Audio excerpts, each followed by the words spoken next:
Hello বন্ধুরা, তোমরা সবাই কেমন আছো? আমি লাঞ্চ মেনু নিয়ে হাজির।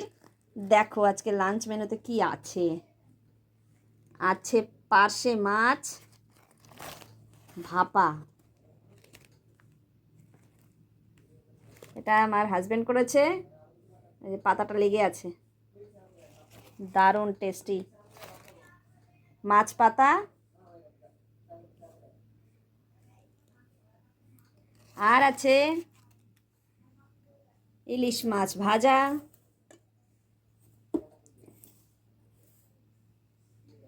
আছে মুসুরির ডাল, এটা মেয়ের জন্য।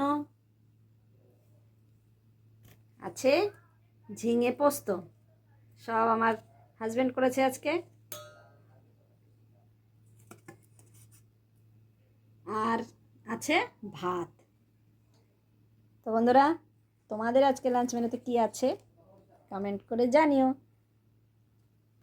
সবাই ভালো থেকো, টাটা। দেখা হচ্ছে অন্য আর একটা ভিডিওর সঙ্গে।